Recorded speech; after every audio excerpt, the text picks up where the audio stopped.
Now, the coronavirus appears to have arrived later in Russia than in many other parts of the world, but it is now taking hold.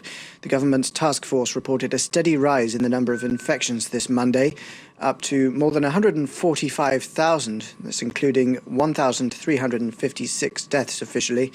The number of infections has also been rising quickly over the past few weeks, fueling concerns that the nation's hospitals could be overwhelmed. The authorities say increased testing, however, is behind the surge.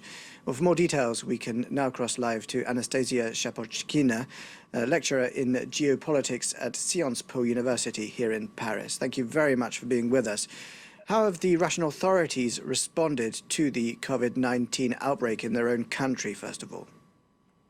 The first response was actually denial and the oppression and repression of doctors who have tried to bring up the information about the situation with patients, with COVID patients, and also with the means of protection for the doctors and the masks for the patients.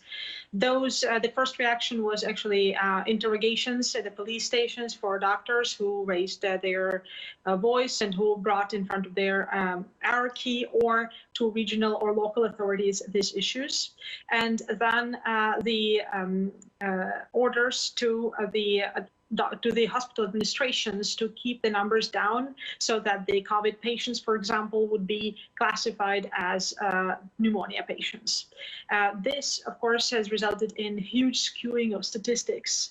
And as a result, yes, today we see these numbers, 10,000 new patients for COVID a day for a couple of days. But the reality is that we do not know how many people have COVID in Russia and how many have died, because the statistics have been manipulated since the very beginning.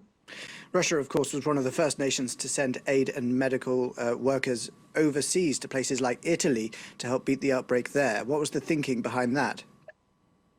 Sending help to Italy or proposing humanitarian aid to the United States, same thinking. Of course, these are geopolitical moves, and the president of Russia is much more interested in geopolitics than in any issue internally, because this is his preference. And of course, those moves also mimic China's response, but the position of Russia being only at the beginning, at that moment of the outbreak, versus China, which by that time has passed the peak and had excess supplies which it could share, it's totally uncomparable. Of course, also economically uncomparable, and therefore, once the crisis hit, and today the Doctors Alliance, the Russian NGO of doctors all over Russia from all the regions, report critical shortages of material for production material for doctors, the sanitizing liquids in hospitals, and also punishments, firings, and investigations by police for those doctors who dare contact the media to raise awareness of these issues. Thank you very much, Anastasia Shapochkina from Sciences Po University here in Paris, for that analysis.